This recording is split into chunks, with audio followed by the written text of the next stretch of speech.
our open space ordinance rewrite subcommittee meeting to order. I know that Bruce is not going to be here, and Evelyn's not going to be here. Barbara, we'll see if she joins us. When we left, and I'll admit that I'm at a bit of a loss as to where to lead the committee and how to keep us from spinning our wheels and to get some forward momentum on this.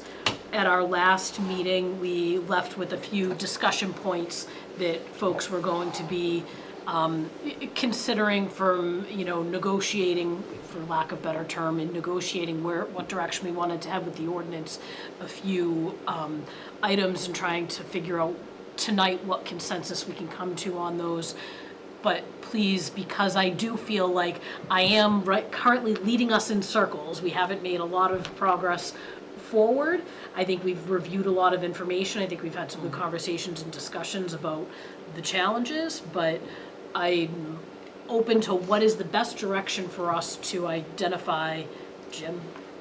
This is more, excuse me, a process. Yep. In answer to your concern about going around in circles. Yeah. Is sometimes there are not right or wrong answers, right? Yep. And sometimes you have to make a decision. And sometimes it's apparent in hindsight you made the wrong one. But the world doesn't, don't make decisions. And maybe we don't have a consensus. Sometimes all you can do is identify problems with each approach and then do some sort of educated eeny, meeny, miny, mo, because you have to come out with a product. Yep. And we, as you know, that happens on the planning board a lot. And I'm sure David never does it on the Conservation Commission, but never. But at some point you have to decide. Yep. So we can beat ourselves up forever trying to find the perfect solution, but we know from having reviewed all the other, well, not all, but the examples we have, is there's a whole multiple of approaches. And what we hear anecdotally from other towns is none of them work perfectly. So don't make that our goal. And at some point, we should say, summer's getting on, and I've got hot dogs to cook on the grill, and let's make a decision. Yep. Okay. Having said that, I'm not saying what the answer is, but and sometimes the devil you know is better than the one you don't know. So we don't need to change it just to change it, even though some members of the committee, one's not here at this exact moment in time, would like to. But it's okay to say, yeah, what we have is okay. I appreciate that perspective. Or not, but yeah, I just don't want to feel compelled to do something. Thank you. So I just did that to warm up David's thoughts. I can appreciate and agree with your comments. Well, you mentioned goal, and for me that's been very important right from the very beginning, because if you're doing something, you're doing it for a reason. You need to have your goals, which is why I brought it up immediately at the first meeting. And at the last meeting, I said, I think we can maybe rewrite them a little bit, and I'm just going to throw this out as a proposal. Maybe people will like it, maybe people will hate it, but we don't have to go over it in detail right now, but this is just a rewrite of this first section. It's a little bit longer, but just trying to get rid of some nebulous things like rural character, which I still don't know what that really means, unless it's the smell of a freshly manured field. But if your goals are clear and this is what you want the ordinance to accomplish, then I think it makes it a lot easier than, oh, this is just this opinion, this is just that opinion, but is it meeting the objectives? Is it doing what it is that you want to do?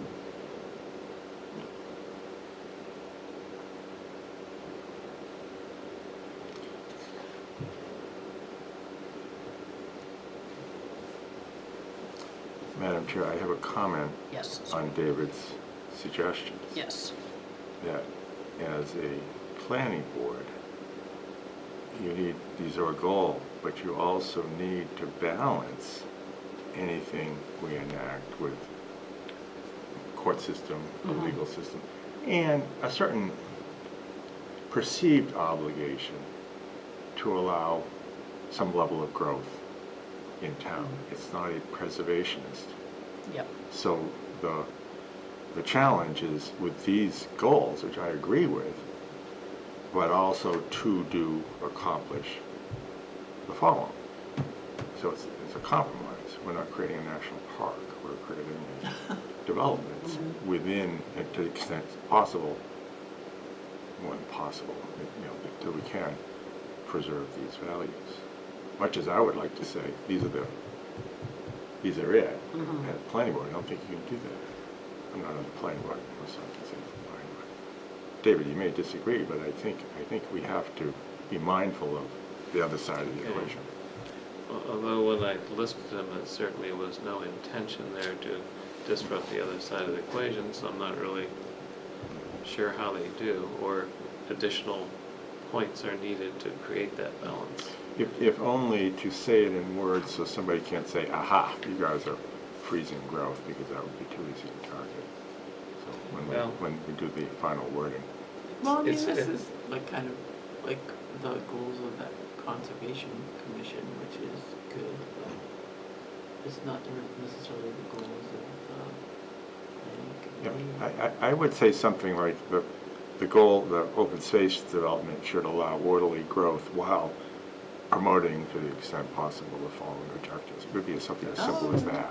Yeah. That's an excellent, Yep. that's excellent wording as far as I'm Then concerned. we've hit Yeah, Yep. two check boxes to check. So. I understand. Then also, I mean, the open space ordinance, I don't see that it stymies growth, given that you're building the same number of houses. No, you just know that whatever we do, somebody's going to challenge, appeal, go to Yeah. CBA. So Yep. I don't want to create an easy target. Yep. Or they'll take it to the Housing Appeals Board, which will approve anything. Mhm. Or the legislature.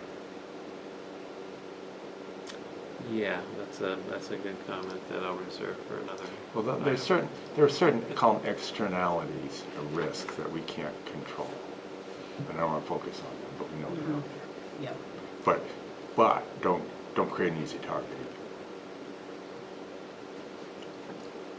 David, can I ask, because I've never seen something like this in any ordinance, the reducing the roadkill mortality of amphibians and reptiles, I'm guessing, is that something that the intent would be to achieve that through, like natural bottom culverts or critter crossings or? It's as simple It's as just- reduced roads, which the Okay. reduced roads achieve a lot of things, like saving the town money. So Yeah. this actually Yep. isn't really just things the Conservation Commission is interested in, because it also talks about quality of life, enhancing areas that children can explore and learn. I mean, these are social values. There's economic values, the money that it saves the town, having to pave more roads, having to salt more roads. Certainly their DPW representative on the planning board would agree to that, because they see the numbers. I don't know if you've been recent to select board hearings, but they're really struggling with the roads Yep. and how to pave them all. So a lot of miles of road in town and Yeah. not a lot of money to maintain. And if you don't hash your CIP, probably going to be far behind. I'm sorry, I'm forgetting which subcommittee I'm on.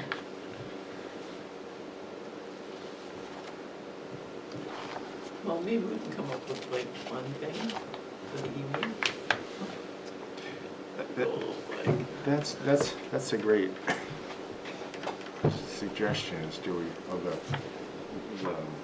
decision points that you sent us, do we attack them individually and say, get through one and say, okay, we've done something and move on? I mean, really says a tentative that we're missing two, well, Yeah, we're missing three members so right now, I'm so. not sure, yeah, I'm not sure we should do that. Yeah, I know that Bruce is probably gonna be done his service with us because he's on an extended, time away, but, missing our other two members, I don't wanna charge forward with decision-making without the input opportunity, but I also don't want to be, stymied this evening and feel like we're not accomplishing something, because we have, limited time left to get something together if we're going to be presenting something for an amendment.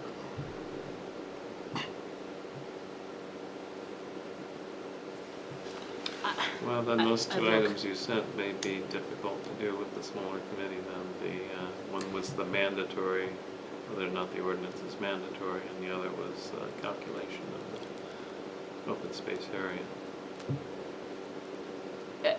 And I'm only one opinion suggesting that we would want to have Evelyn and Barbara here. If other folks want to, move ahead and make some decisions. I think you do that without Barbara, it's at your peril.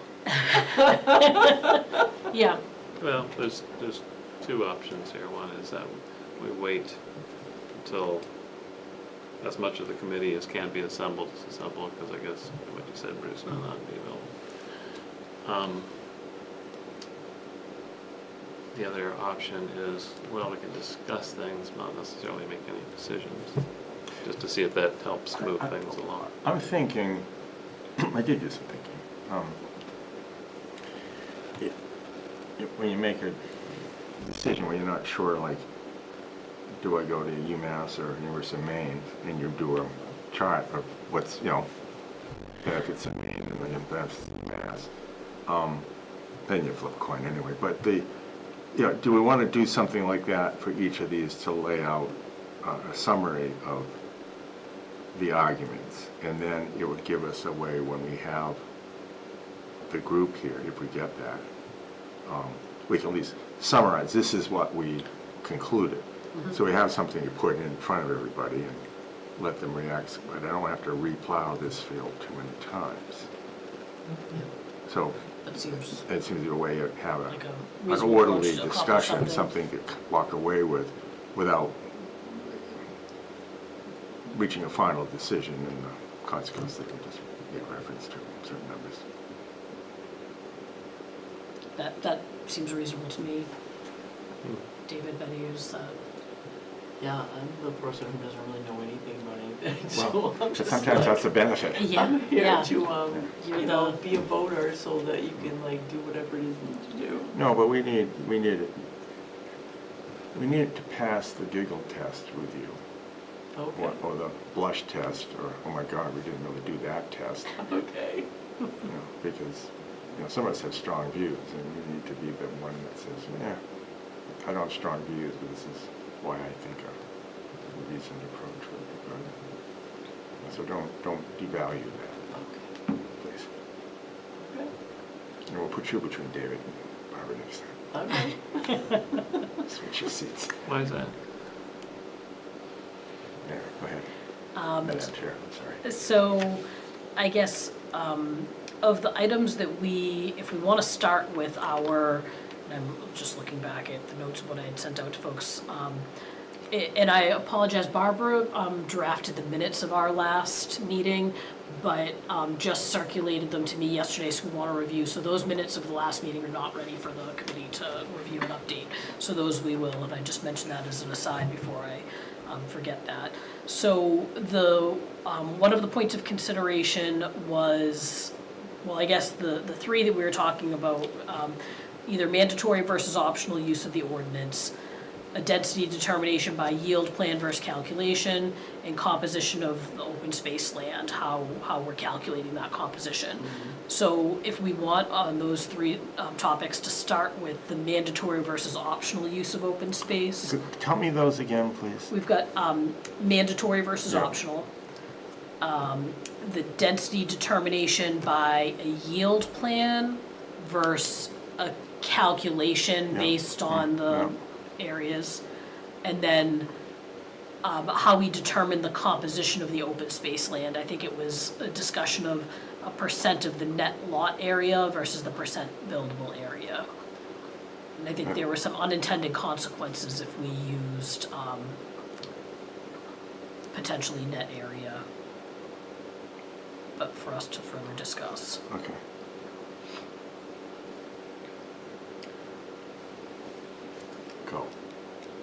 So if we start with mandatory versus optional, David, I know you have some thoughts on if we want to start with the pros or the benefits of making this mandatory and making it a requirement.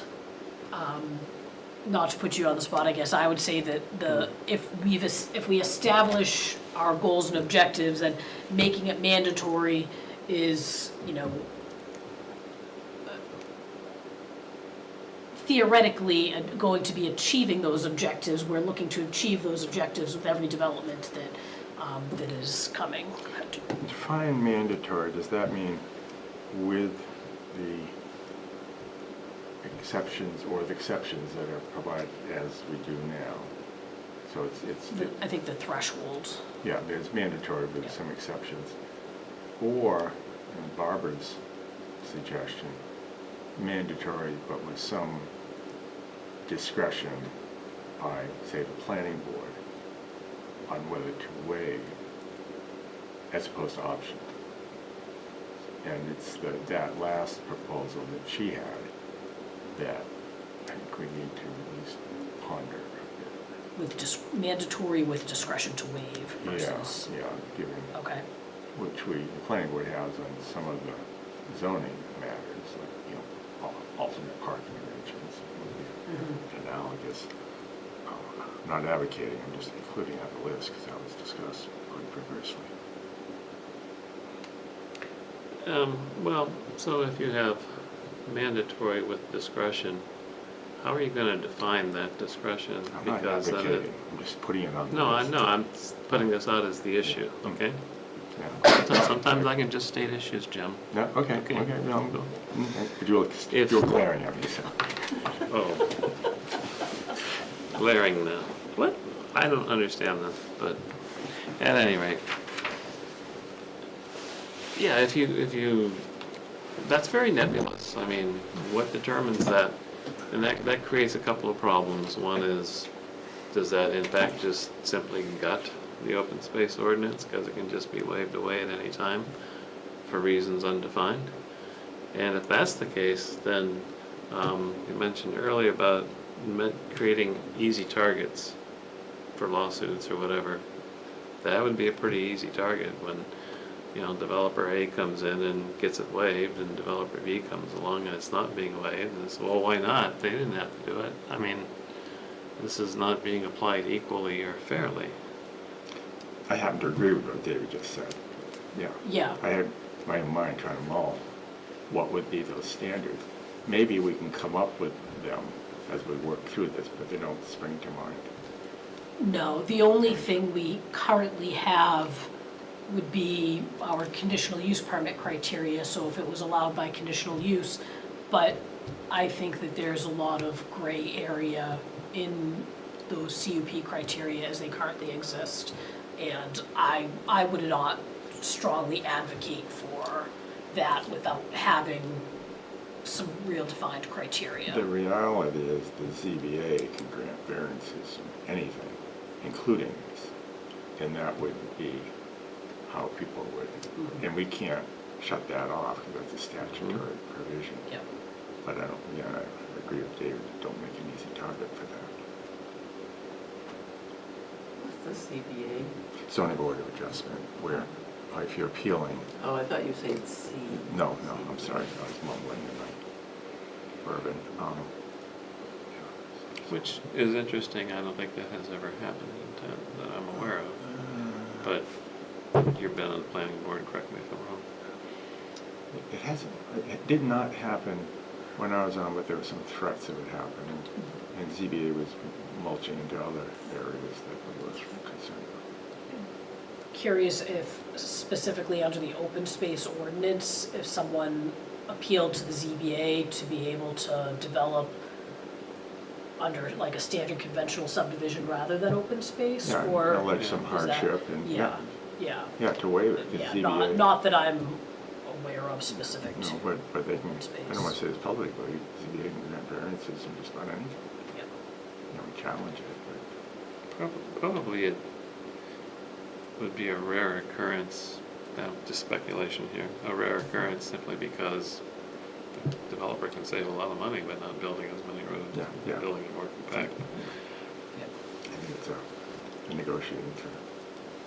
Well, okay, we've discussed that middle option, we move it Yeah. aside now. Yep. It's excellent summary, but.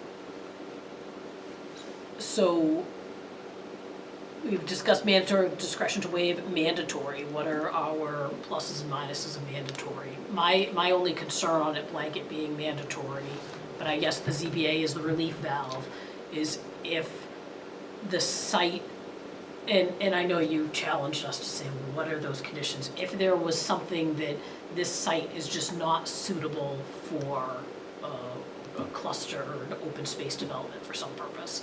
And I can't come up with a hypothetical of why, but my concern with saying thou must always do it this way is just that concern if there's a unique parcel or what, and perhaps that plays into the ZBA is the outlet for that.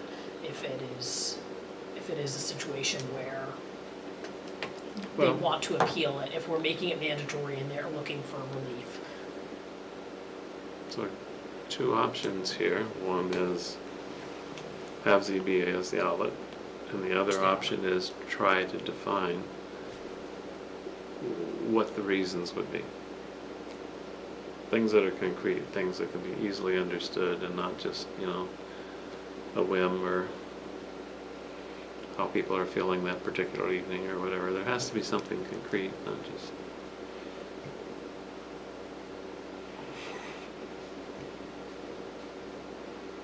And on the positive side for it being mandatory, I think that, again, going back to the objectives, which are environmental, but also economic for the town, and social benefits for the people in the town, all of those benefits are more likely to be achieved if it's mandatory than if it just happens sometimes and for who knows what reasons.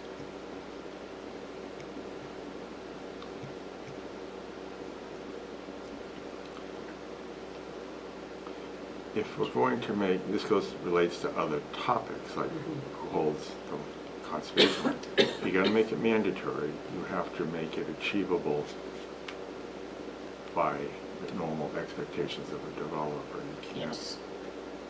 I don't think you can get away with establishing too high a threshold. For example, the land has to be held by a conservation trust, or you don't get to build on your land. Oh, yeah. Yeah. It relates to, but, and when we're defining mandatory, it's with some variation of the exceptions that we have in now, I'm assuming large lot or the Yes, I three think, children.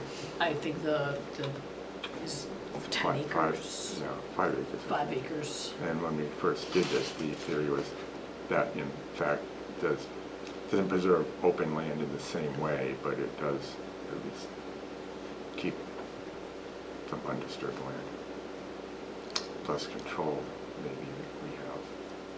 But, so, yeah. Well, we previously discussed the ownership of the open space, and my argument back then and still is, I think it should be flexible because one size doesn't fit all. I don't know that there was a lot of disagreement. No, I think everyone agreed that any ownership instrument that will, keep it preserved as open space, whether it be the homeowners association, if the conservation commission will take advantage, if a third-party trust, land trust will take it, I don't think anyone Or objected. covenants with an enforcement right, that way, Yeah. because homeowner Yeah. associations don't, they disappear. And I mean, in reality, with the more than 20, I forget the count now, open space developments that have gone in, only 3 times, just 3 times, as the Conservation Commission said, this should be either a land trust, or if not a land trust, then the town, because the exceptional environmental features on that site. The rest of the time, it's been pretty much whatever the planning board wanted to do. Okay. So I don't think it's an overbearing, dominating argument there.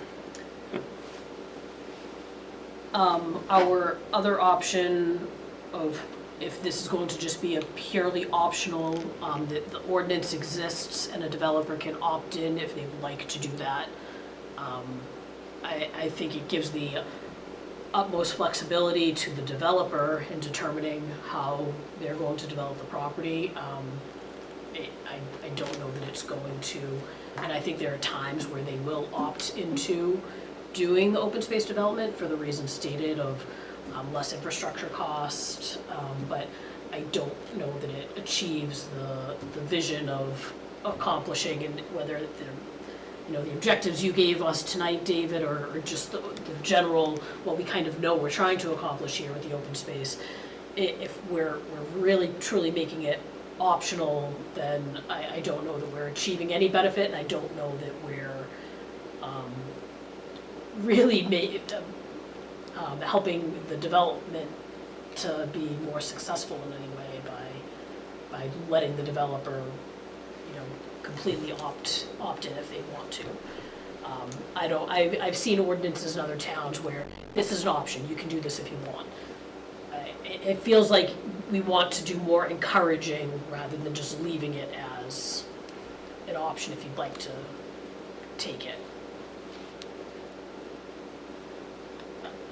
I don't think you're on the optional bandwagon. I think we can Well, get that as a, I mean, why do we even have rules and regulations and ordinance and all this in the first place? It's because we're trying to protect the community.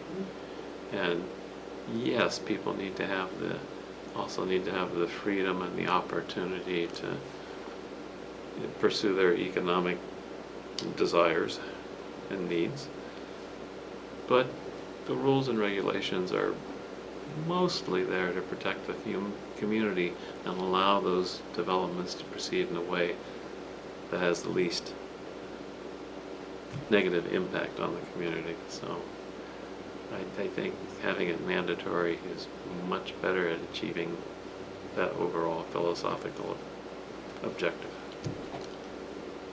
Zoning by its nature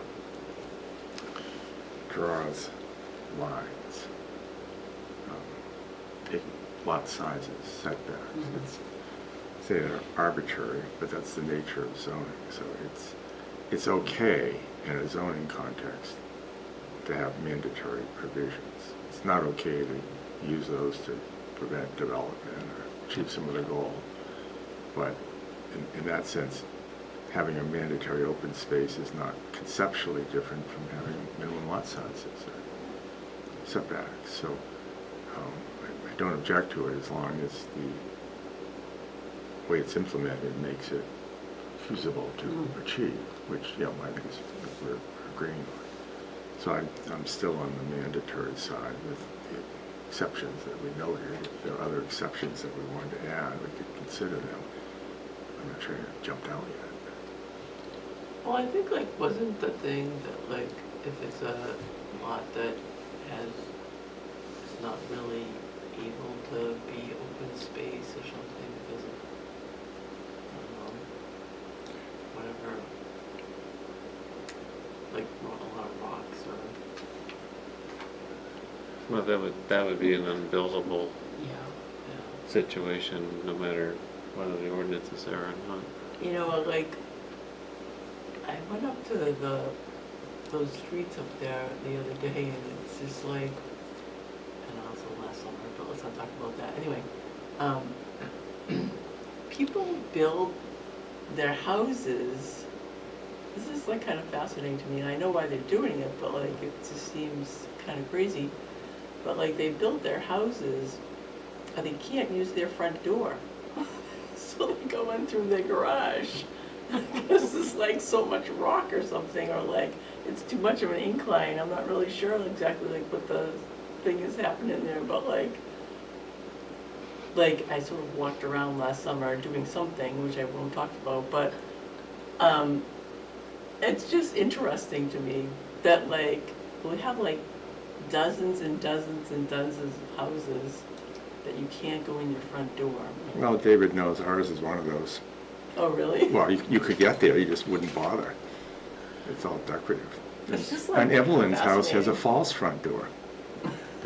Actually, I've never been to your house, so I don't know. I thought you were when we picked you up and No. brought you over. Well, if you were to come, don't go in the front door. I'll keep that in mind.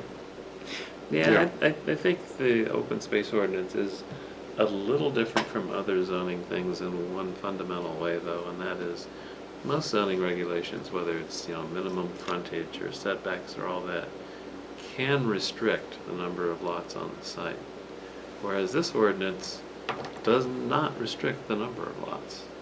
You still apply all the old rules to get the yield plan. So it's less restrictive in that sense than almost any other zoning approach. The complaint by the developers would be the market demands larger separate lots. I'm not sure that's true, but that would be the argument here. Let the market determine. And our response can be, no, it's our town.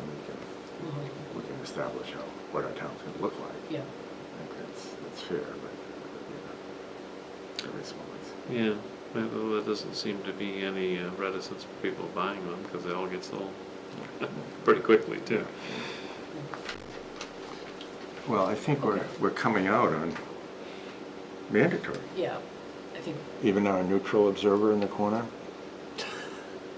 I mean, I was just thinking about something that had, well, not relevant, but like, you're talking about big lots versus small lots. It's, young people are not going to be able to buy almost anything at this point in time. So, I mean, in some ways, it makes more sense to have smaller lots because it'll be more affordable for people. Oh, the reality, from what I know, I'm not a developer.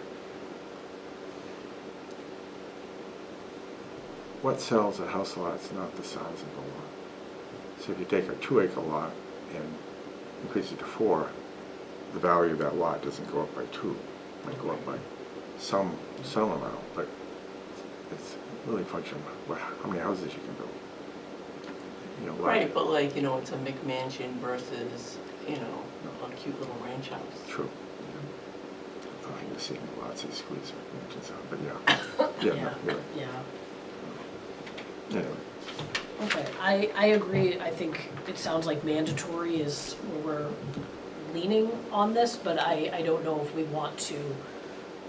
I've got the notes, we've got the summarizing, but are we wanting to make a decision on? Well, I I think we can, we can't decide for the board, well, Yeah. we could, but I'm not sure we should. But I think among the members here, the consensus Yeah, is that's the consensus. with the current exceptions, and as we might modify them, but I haven't heard any suggested modifications. I'm just a little confused. What do you mean by the current exceptions? The 5-acre minimum. Oh, that's the big that's lot. the threshold The big for where lot, the ordinance applies. and then we set up, you can Yeah. subdivide a certain number, so the person who's holding on to his or her land for his kids can create the lots for his kids. And that's a fair argument. People say, wait a minute, I've been waiting for my kids to grow up so I can give them some lots. And so I had to say, no, you can't do that. So that was, I guess, a political compromise, but I think it kind of worked, so I'd keep that. You don't want to penalize somebody for holding onto their land by putting on something that's much more restrictive than they might anticipate. Okay, then, moving on, the next discussion point to weigh, or the decision point would be, the density calculation being determined by an engineered yield plan versus, sort of a calculation based on, unbuildable areas, so taking out unbuildable areas, taking out, and so, I guess, in my mind, the distinction is an exercise in having an engineer prepare what would be that conventional plan and showing to us that they can get this layout versus, I think Bruce had given us an example of a calculation where based on 100 acres, assume, 10% for road, assume, minus out the wetlands, minus out, and so it's the two different approaches to how we determine what your allowed density is. You want me to talk, or do you want to talk?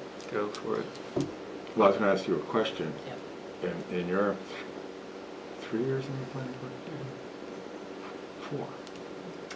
This is my third year term. What has been your experience with yield plans? We've only had one. We've had one open space, and the challenge with the yield plan, but I suppose the challenge with the yield plan is that you can design anything, and you could, like, aside from, wetland impacts that we know could not be permitted, you can show that there are wetlands crossings that reasonably could be permitted by DES. You could have a lot of ledge that needs to be blasted. You can show that on a plan as, well, it's gonna cost a lot of money, but we can do that and we can get this number of lots. The concern, and this is where I don't like either method, so I have nothing good to offer, because my concern with the calculation method and doing it based purely on math and numbers of what we know of the land is that first, just coming up with the right numbers for that calculation. How do you determine what the yield plan could be, what the density could be allowed? Because we want to make sure that if we know they're allowed to have 1.5 or 1 unit per acre and a half, or I'm getting my towns mixed up on what our minimum acreage is.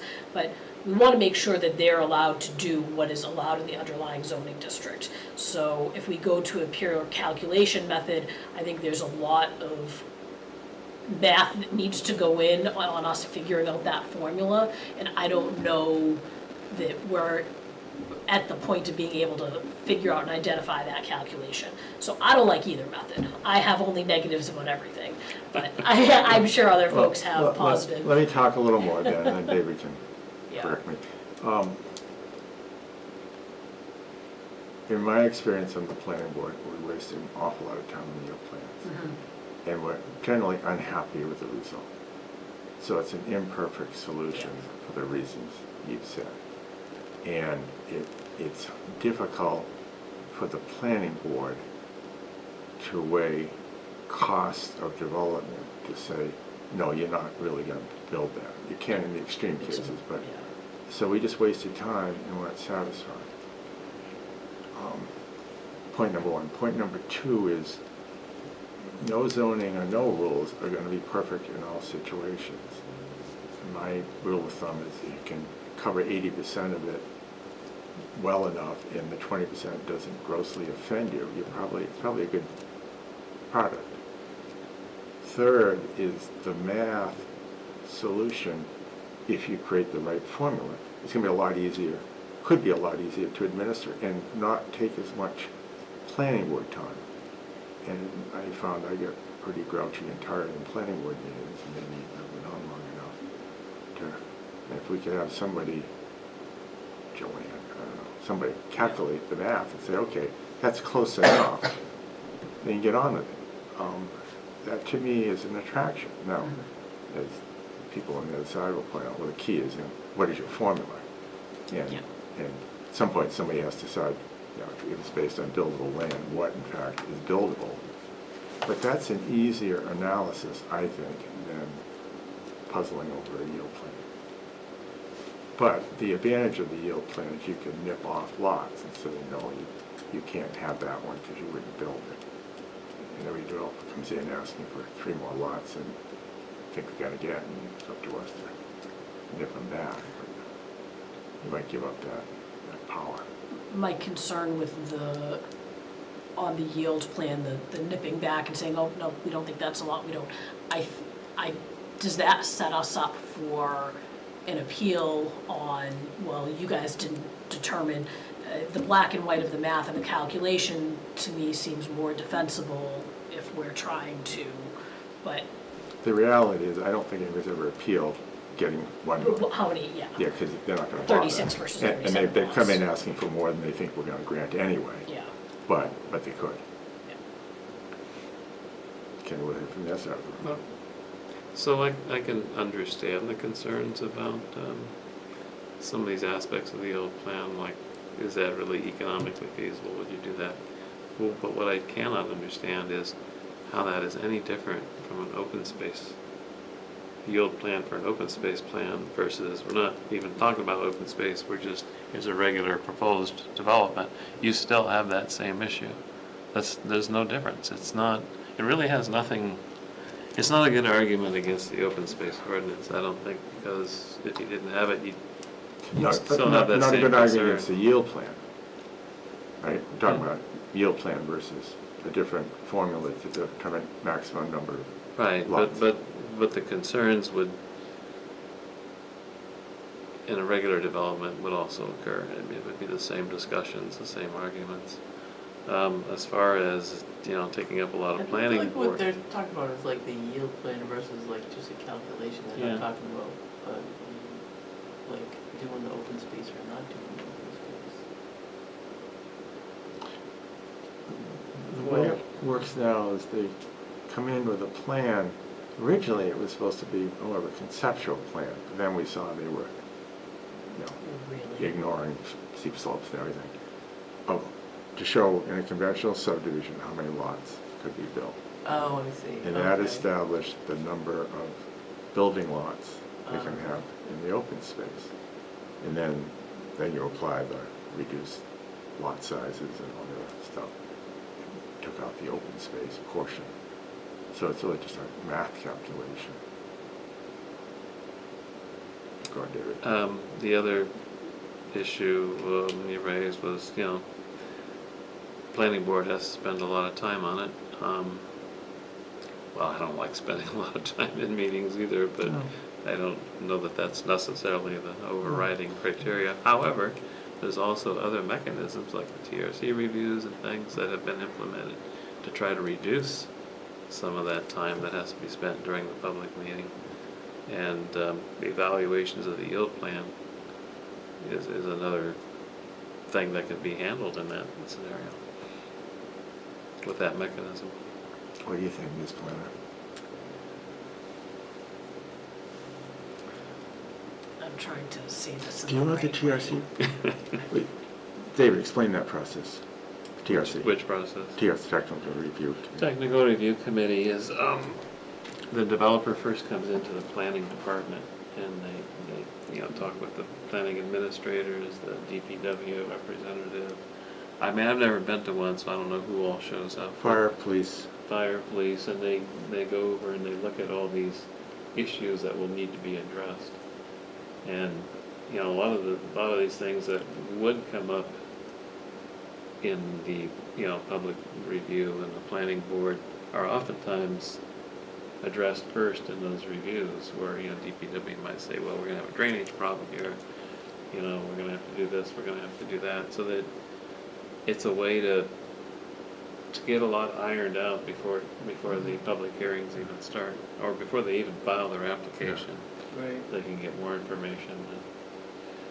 It relies more on the professional staff Which, to review. which in the public hearings, we would probably be calling on the professional staff for their opinions anyway, Yeah. so it's a way of making the hearings a little smoother, a little It's a easier. good system. Yeah, I think that, and just my observations in Goffstown are that while the planning board does, defer to what the professional staff have reviewed, they've done their analysis, we trust that. I don't know that the planning board, I can't, it's not the right, they have a lot of faith and confidence in the staff, but I think still want to have that, it's not delegating everything and letting, and so there still is a lot of time spent, and rightfully so by the planning board wanting to make sure that, that plans are complying and checking the boxes, and really on the yield plan in particular, when it comes to when we have, a separate site plan that's been engineered, and the town engineer has reviewed and has worked those things out, but it just seems that my sense is with the yield plans, that's something that staff gives guidance to the applicant on that. Lot doesn't seem reasonable or does, but there's a little bit more gray area and judgment there that needs to be done by the planning board. So I think the TRC process is effective, but specifically to these type of, conceptual yield plan, I think that's a bit of a challenge. I don't know if I'm explaining, because we have great faith and confidence that staff does excellent work. I think that there's still, though, members of the planning board on this want to make sure that they're digging in and looking at this, and it's hard to. I agree with that, and that's also Yeah. true for conservation. For example, drainage is always a big issue, and the TRC is gonna be looking at drainage. Planning board's gonna be looking at drainage, and the Conservation Commission, we always look at the drainage as well. And one of the big advantages of the TRC is that, well, we know at least staff has already seen it, and we can at least ask the question, based on your expertise, is this culvert big enough for the projected water flow? And because we are asking the questions and we're exploring it, but unless we're Collis Adams, we don't necessarily know the exact answer to that. And so we rely on them a lot. Collis is an engineer as well as conservation member and selectman, planning board member. So Former director or administrator at DES, so. a level of knowledge that few of us have. I think that if that professional staff would have an easier time administering something that's done as a calculation rather than the yield plan and sort of making judgment calls and giving feedback on individual lots. But that's just, We're supposed to come up with an ordinance. yep. Going back to my earlier points, there's no right or wrong answer. This could be an issue that we say, look, we're not the planning board, you are. Planning board, you decide which way you want to go. I don't think we need to decide all the issues for the planning board. And if they say, oh no, we think we can make the yield plan work, maybe that's not as lofty a goal as we had, but if we can't solve this one, or we can have a recommendation, but I think it's fair to say you guys can weigh in on this as a board. I've been off the board long enough to forget everything, so Well, I think we could certainly identify the yield plan as a challenge to everybody when the project is presented, but I don't see it as being a major failure. I think it has worked. It may have, like, nothing will ever work perfectly. yeah, no, overall, I agree with But you. I think it has worked. And the difference between a yield plan and the calculations is, I think just by its nature, the yield plan is going to be more accurate, more realistic. Yeah, I'm trying to, Because that feeds back to the other issue that was raised. Well, how do we know that that's even economically feasible? Well, when you fall back on the calculations to the yield plan, then you're yielding even more uncertainty into the process. depending on what the formula is. If somebody could spend the time, they'd go back to some sample applications, look at what the math would come out with, look at what the yield plan came out with, and compare the results to see how different it would be. We haven't seen that, and I don't know if it's going to do that. Well, to me, Study. it's topomat versus LiDAR. You want a calculation, or you want to see what it actually is? What I don't know is No. how much the variance actually is. I just Yeah. don't know. Yeah. And I know some of these towns that do formula based, they always talk to their planners to see what their experience is. Yep, that's a good, I can look at the summary and see in execution how that's worked in different towns that are using a calculation. So I can do some follow-up on that. And I think, like you said, maybe this is going to be something that, here are the pros, here are the cons, planning board, if you want this approach, here are the things you need to be aware of, and this committee would recommend certain items to be, like, for instance, when it comes to the yield plan, are there items that we would need, if that's the decision and the way that this is calculated, what are those, you know, those red flags that need to be addressed, and we need to incorporate some additional language in the ordinance to address those versus the calculation, if there are challenges there that we would need to point out, so. And I think the thing that Tim has identified, if you're gonna do a yield plan, is to have I call it financial feasibility factor, which I don't think we have now. Right now, and that's been my frustration, is that the regulation states that, you know, that there should be economic or financial feasibility, but there's nothing clear in how that needs to be demonstrated or what we're expecting. So a statement from the applicant that, yes, I would build it this way, Yeah, but having it as a criteria gives you the chance to follow up or show us Yeah. that the cost is gonna be at Yeah. least, which we don't Yeah. have now. yeah. So that would help us, even though it wouldn't answer all the questions, but gives us another tool. I'm just blabbering through David, the neutral observer to kind of. I think also the whole notion of the, could you really afford to do that is kind of shaky ground, because you know, I could see somebody coming back at it and saying, who are you to tell me how much I should spend on this development? No, Spend more and charge more. but we can look at expected sale prices and the cost to look at that. And are we gonna have it mathematically correct in all situations? No, but there's cases where we know it's just not gonna happen, and we can flush them out. You know, if he's coming in, it's a 50% cost of the lot to make that, it's not gonna happen. Yeah, And- yeah. Yeah, But that's- are they gonna blow smoke at us? Of course, but we can blow some smoke back. Has that ever actually been done though in the town? I don't. Not blowing smoke back. Well, a lot of that, I mean, we don't think you can afford to do it at that price. I don't, No, and I don't think it's you can afford to do it at that price, but it's is this a reasonably Realistic, feasible Yeah, you project to gotta construct?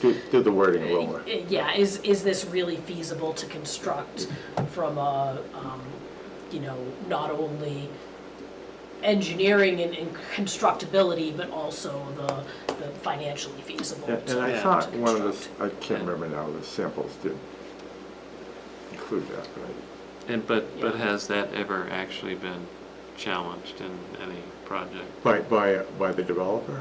No, by the town, saying this We is have. not, this doesn't On economically the planning make board we sense. used to.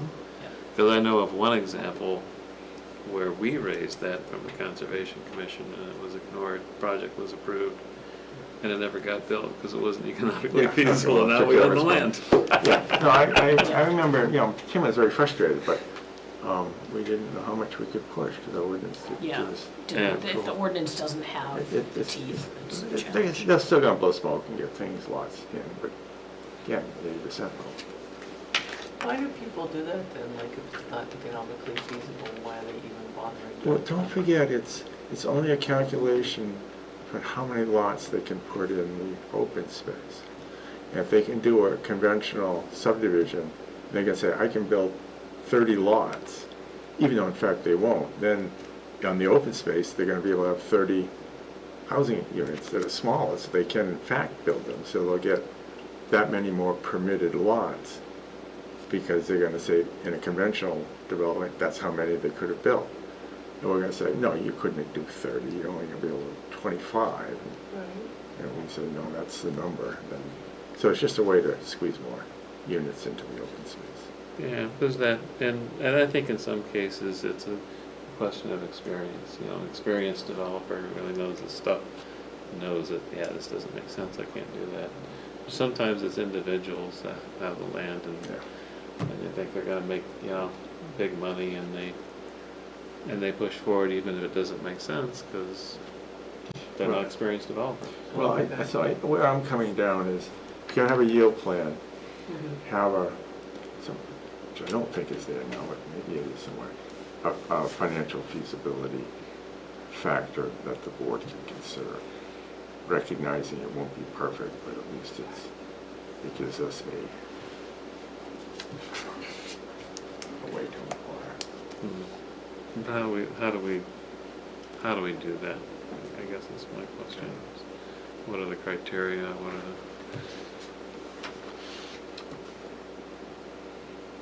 I can look at that and, Right now, yield plan, plans submitted by the applicant showing a feasible conventional subdivision under the requirements of the specific zoning district, blah, blah, blah, and the requirements of any state and local subdivision regulations.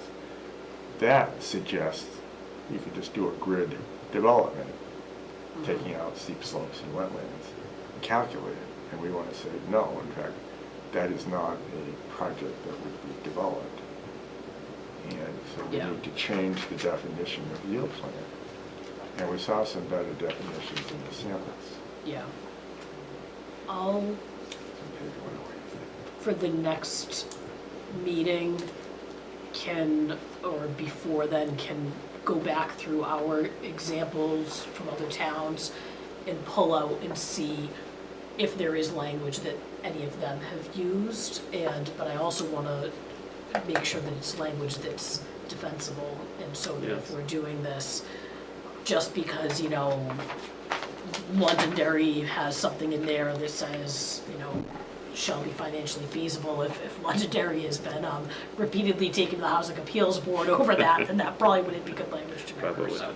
I'm just throwing that, I don't know so I can, I'm not aware of many challenges, and I'm not either, of yeah, open most of space. our towns, London area, but I don't, I'm sure there's been some, but I don't recall any Yeah. cases on yield plans. Okay. So I don't think there's a flood of challenges.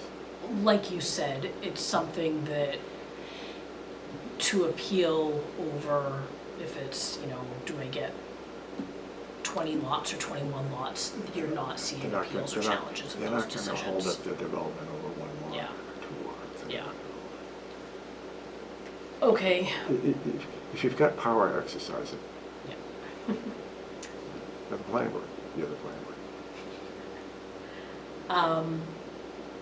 Okay, I feel like I will take a look at language, so if we are going towards a yield plan, I'll take a look at the specific language that could be to address the feasibility issue and wanting to keep a dose of reality on that. I will also make some contact with the communities that are doing it based on purely a mathematical calculation and just find out administratively how that's working for them. Is Southern New Hampshire involved, planning involved in any of these? I'm not sure it is as a planning agency. Are they of any use? Yeah, they may be, and I can reach out to Sylvia over there. We are, since the town is a member of the Yeah. Southern New Hampshire Planning Commission, we can reach out to them and just see if they are aware of any, if they've done any outreach or any work with their communities. I don't know that they've done, but they might, at the very least, they can point us in the direction if they know of some headaches. Sylvia is a part-time planner in Deerfield. If you have questions, you call me. Oh, So I'm on this, so I'm not sure that, yeah, I'm not sure okay. because Deerfield's our client. Yeah, the last then item, because it's at 8 o'clock now, and I don't know that this is really how to weigh the pros and cons on this, but the open space land composition and the calculation on, should the open space be a set aside of the buildable area? Should the open space, so we had, I think, a calculation, and is our currently we require 50% of the land of the project to be open space, then I think we set restrictions on how much of that open space can be unbuildable or can be wetland steep slopes. So I guess the approach in the conversation, if I recall correctly from the last meeting, was are we doing a minimum of open space as a set aside, minimum 50% of the buildable area of the site, or 50% of the total area of the site?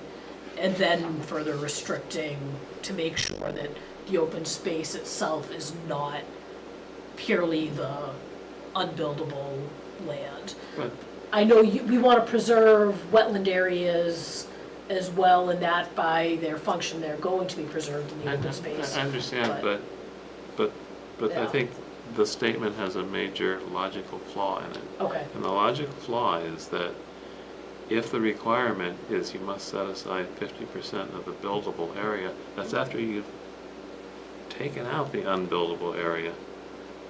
Then this concern that, well, then the lots are gonna be, how much of the lots are, the open space is gonna have the unusable, I mean, that doesn't make sense. The open space is still gonna be 50% of the buildable area, plus the area already taken out, so I don't, the statement keeps being made, and every time I hear it, and I don't understand it, that doesn't seem logical to me. Right. Say that again. All right, let's just do a concrete example. 100-acre lot. 30 acres is unbuildable, it's wetlands, it's steep slopes. So 70 acres buildable, we take half of that, that's 35 acres. So how are we getting to this concern about how the open space is gonna be containing this excess amount of the unbuildable area, when by definition, it has to contain 35%. Or 35 acres, 50% of the buildable area. It doesn't, the statement just doesn't add up. If it's half the buildable area, it's half the buildable area. Well, that's right, but the option is a percentage of the total acreage. yeah. And we say 50% of the total, and they're gonna take out the 30 that are unbuildable anyway, and then 20 from the buildable portion, leaving, I forget your math, how big was your lot initially? 100 acres? 100 acres. So leaving 50 acres that could be built on. Or you increase the percentage of the total acres. Well, Or you do the larger of. So, I mean, is your goal to Yeah. create as bigger open space as, or as big as, a smaller space of buildable land that can you build on as possible? Is it to make as big as open space as possible? Or is it to make as big open space as possible of the buildable land?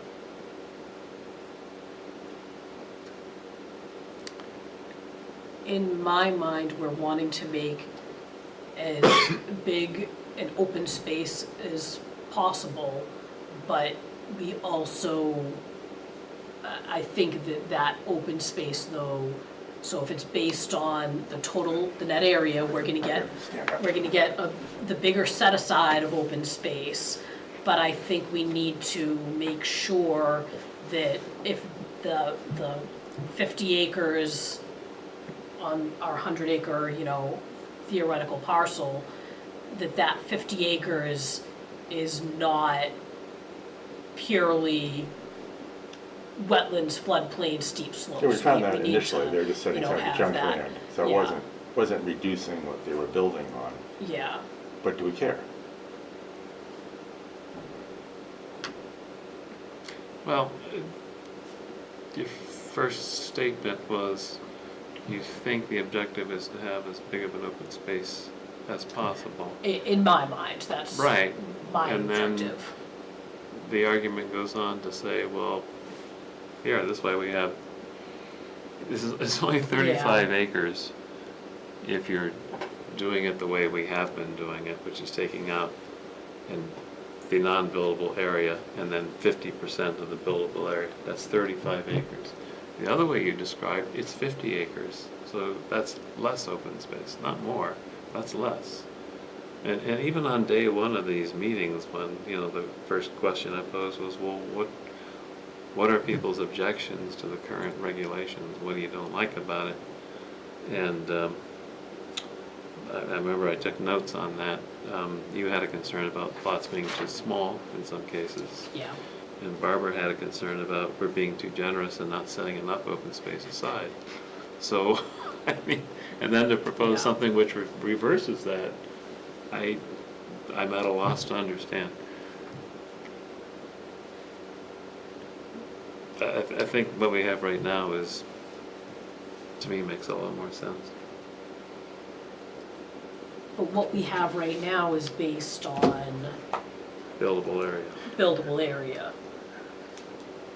And so you're saying you're good with the 35 acres of open space versus, It's not 35 acres of open space, it's 35 acres that they're allowed to build on. Remember, so it's 65 acres of open space instead of 50. Because you're taking out the non-buildable area. Well, yeah, but you don't, that doesn't necessarily become open space. That could be assigned to the lots. yeah. But it's the total amount of open space. So it's a larger amount of open space under the existing formula, and that in turn then goes back to the goals of what are you trying to accomplish, to have more infiltration of water, groundwater, Let me to make the have math easier. shorter roads and, you know, all these other things. We have a 100-acre lot, let's say 50 is non-buildable, steep slopes, wetlands, 50 is buildable.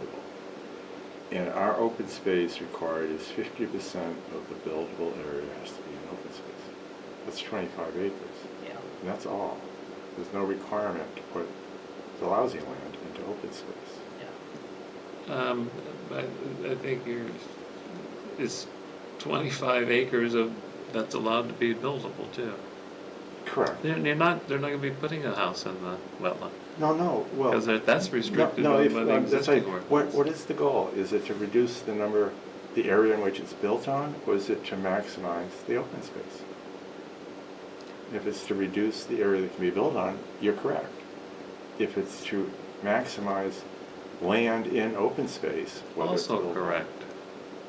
Well, not necessarily. If they put all the junk land and create lots out of it, you know. Yeah, it- I mean, it could be a lot they're going to, and so that's where, I suppose it depends on how you're defining the junk land. If it's only wetlands, but if it's wetlands and wetland buffers, then those buffers could be part of lots where we don't have a restriction on mowing in a wetland buffer. You can't go out and fill a wetland, but if a resident owns a parcel and it has wetlands on it, they can be maintaining and mowing and doing things right up to, so you're degrading and losing some of that wetlands, the quality and the value Well, by, they can't build within it, they can't disturb the ground within it. It's mowing is one thing, tearing it up and putting in a monoculture of grass with herbicides and pesticides is a whole nother matter. yeah, we don't have any enforcement mechanism over making sure that someone's not, using pesticides in but the you- wetland buffer. But please, show me Yeah. one example. We've done these developments in town. Show me one example where what I'm saying is false, where we're not setting aside both an unbuildable area and the 50% as the open space. I mean, I keep hearing this, but it's not what's happening. I'm not offended by this, if this works. I can't remember what all the other models were. Because in fact, they usually put the other junk land in the open space too, if it's, backland or something. Do we need to change it? I guess and the angst that I have with it is that we then hear, well, you guys only required 35 acres of open space, and I gave you 70. Well, you didn't really give us. Yeah. And it's more of the Yeah. way that the conversation is spun, that we're, that I guess is the angst I have with The it. other analysis, and this is what Barbara was talking about with the development of the Spice Rack, is there is still, I think, a minimum lot size with single-family houses that preserves the, like the sort of rural character. And when we go up in the Spice Rack, there's some portions that are conventional, and there's some portion, that loop, that's an open space. Yep. But as you walk through there, the lots in the open space are individually big enough that it's not a stark difference, even though Barbara was suggesting it. But if you crowd too many units into a smaller buildable area, it's going to change visibility, it's going to change what it looks like. And I'm not sure that would be either marketable or playable. And that's what her concern with this development that's going to be up there. Is it going to just look too different? And I think that's a fair concern. So once you determine the number of units, lots you can have, how much space do you want for each lot to have to preserve the look we want in our community? And I don't think quarter-acre lots up there would fit in. Maybe half-acre, I'd be curious what those lot sizes are. There's buffers, but they're not huge, but they got the open space behind, so it's okay. Yeah. And that's just a look at what's happened. But I am concerned about changing the look of neighborhoods by crowding too many units into a smaller buildable area. If you have to sacrifice some, it might be. But I don't know from the experience what's happening here. Beauty is in the eye of the beholder, Jim. I Oh, mean, there's people love their brownstones in Boston. Yeah, I know, but they With live in 0 Boston. yard. But they're not moving up. I understand, and they'll get used to it. Yeah. Because Sartre said you can even get used to hell. And there's a lot of people who will say you have a much more cohesive neighborhood when those houses are close together. I think there's truth to that. I'll shut up. They're the ones who live in town. Yeah. No, Yeah. yeah, there's no right or wrong answer, but I think Yep. I'd be a little concerned if we're creating too dense an area out there. In the open space composition is really then going to be tied to and impacting the, like I said, the reduced lot sizes, then maybe that's the balance is, the buildable area or the open space based on the buildable area, but the way of balancing the compromise is increasing the minimum lot size. I think the reduction now, we're down to less than a quarter-acre lot in some districts is theoretically possible. Yeah, why not two it is, but we're talking about the Yeah, agriculture. It may not be a problem. I don't Yeah. know. I just Okay. haven't seen how it, Yeah, But- I think there's other things that even in the lack of stating that minimum lot size, there are other factors which are going to determine a minimum lot size in most of the areas of town, namely sewers, septic systems, and wells. Yeah. They have to have enough space for that, so they're not going to get much smaller. good point. And when, I know in that subdivision that we were talking about, but not talking about, the butters were concerned about, what's the impact on our wells gonna be if this is all concentrated. But I think that was kind of backwards because, well, if it isn't concentrated, you have more roads, more runoff, less infiltration, and that's gonna have a worse impact on the wells, on the groundwater. That project's been approved, hasn't it? So we can't Yeah. talk about it. Yeah, we can't talk about it. there's a appeal pending before the Housing Appeals Board. Ah, So we shouldn't talk about it. Okay, I think that, when I talk about the Spice Rack, Cinnamon Drive, and you know what I'm talking about? I tried to go up there and look, but like, this is my experience with a lot of pine trees and not Not a really good- getting not what a you're good- talking about. It's, yeah, they're all streets named after spices. Yeah. Yeah, I tried to find the open space area and It's in the middle, you can't see it. Oh, okay. Up when Yeah. you go that big round circle, open spaces behind the houses. Yeah. Pretty much in a few other places. It's pretty scattered.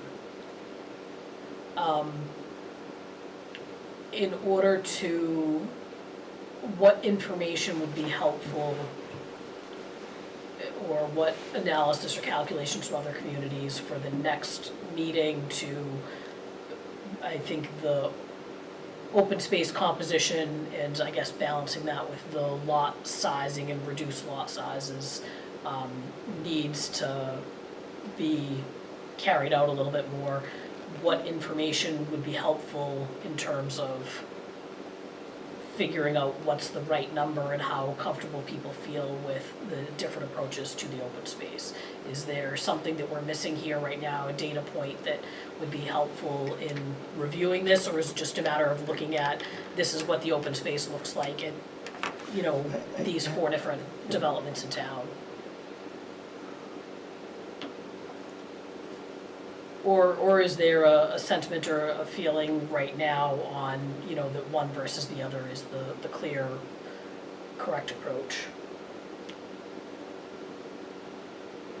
I do remember, so here's one that's long been approved, we can talk about, and that was the, I don't remember the name of the street, but the street that was created when the Blackbriar property was created, and then that went to PLC. There were a lot of people, several people making statements at that time about those lots are way too small, nobody's gonna wanna buy them, it's gonna look horrible, and so on. Well, they sold out almost immediately. People are happy living there, and walking in that area, I've met some of the people that live there, and they love the fact that the Blackbriar open space is right next to them. It's this huge recreation area for them, so. Yeah. You know, Yeah, we pass yeah, you these know, judgments yeah, about there's- what's, there's no right or wrong on that, and it's what the folks that are going to choose to live in and to purchase the house in Yeah, that. Yeah. but we're not giving a choice of development with this requirement. Yeah, it's not like build this or go into a subdivision with larger lots, because we're compelling it, and that's Yeah. the difference, so.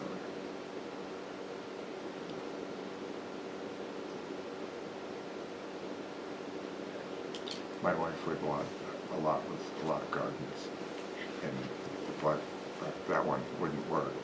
The ones on Spice Ride would, because it's slightly bigger.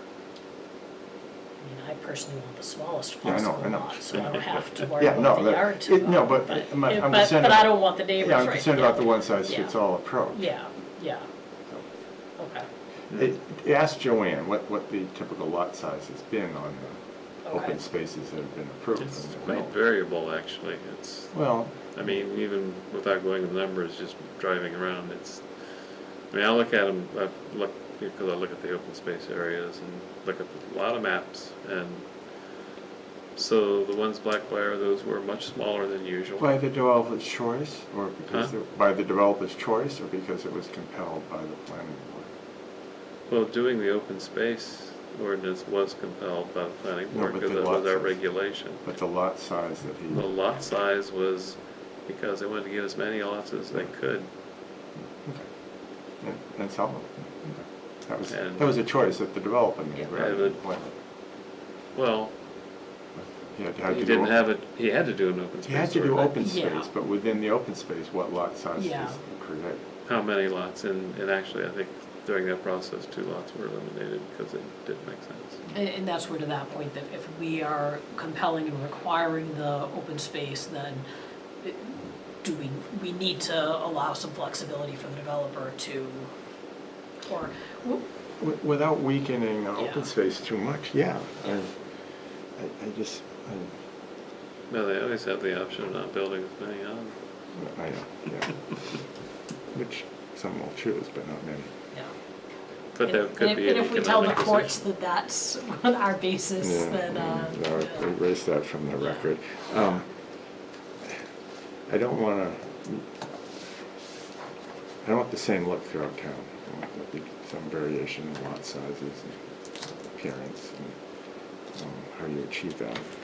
David would That's- say. think about- That's a fair point, but on the other hand, if you look at the build-out that we've already had, no matter what we do, we're gonna have a lot of variation in appearance around town, so.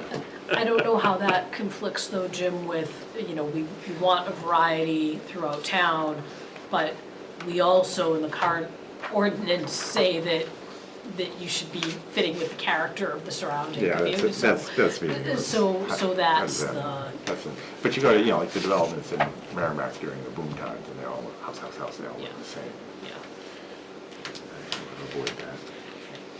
Well, that, how strong, I mean, there's zoning overlays like historic district and stuff like that, where there's a lot of restrictions on how it appears, but outside of areas like that, it's not, what, is it just a suggestion, or what? It's not like anything mandatory about how the house has to look? No, we don't have any, we don't have any architectural review in the subdivision. That's a site plan issue. I'm gonna go home. Okay. You may too. May I make a If motion to someone wants adjourn? to- I have a motion, do we have a second? Hold on, let me write this down. Jim made the motion, Second, Betty with a second. All those in favor of adjournment? I. Aye. Thank you, GTV. I think we accomplished a lot, Yeah. actually. Questions